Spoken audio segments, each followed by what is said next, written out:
আসসালামু আলাইকুম রহমতুল্লাহি ওবারাকাতুহু। আমরা দেখছিলাম এবারের বছরে সবাই কিন্তু ধান ঠিকই তুলেছেন কমই বেশি, কিন্তু খের অনেকেই তুলতে পারেননি।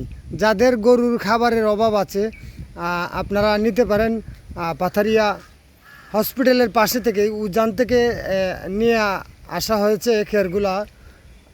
খেরগুলার কোয়ালিটি দেখেন আপনারা, এত সুন্দর কোয়ালিটি আমরা দেখতে পাচ্ছিলাম।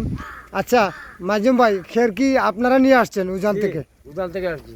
এটি কি তা বিক্রি করবেন নি? হয় হয়। এটা কি যাদের যারা নিতে চায় আপনাদের কাছ থেকে কীভাবে নিবে বা আসার কিভাবে আসবে আপনাদের দ্বার কাছে? এটা হয়তো আপনার মন খারাপ বেসমু বা এমনি সুকেও বেচতে পারেন? সুকো বেসু, মন খারাপ বেসু, যে যে লাগান নিতে চায়, যে জেলানি নিতে চাইলে আমি বেসু। একটু ভিতর থেকে একটু খেরটা দেখান তো, হয়তো ভালো কোয়ালিটির খেরটা আমরা একটু দেখে আসি।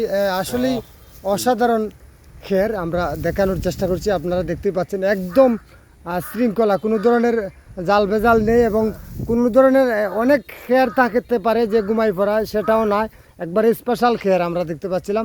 ওনারা কিন্তু উজান থেকে নিয়ে আসছেন। যদি কারো গরু খাবারের প্রয়োজন হয় তাহলে এখান থেকে ওনাদের কাছ থেকে কিনে নিতে পারবেন।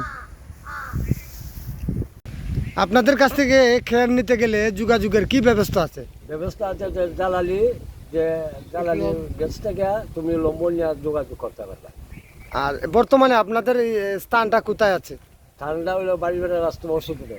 বাটিপাড়ার রাস্তা হসপিটালের, বাটিপাড়ার রাস্তার মুখে পাতারিয়া হসপিটালের সামনে একটা বট গাছ আছে। জি জি জি। ওই বট গাছ। আমরা দুটি বুলা কিন্তু দেখতে পাচ্ছি, আমাদের গ্রাম্য ভাষা যেটা বলা হয় খেরের বুলা। তারা কিন্তু দুটি বুলা দিয়ে রেখেছেন। আপনাদের যাদের প্রয়োজন হয় আপনারা এখান থেকে ওনাদের কাছ থেকে খের নিতে পারবেন।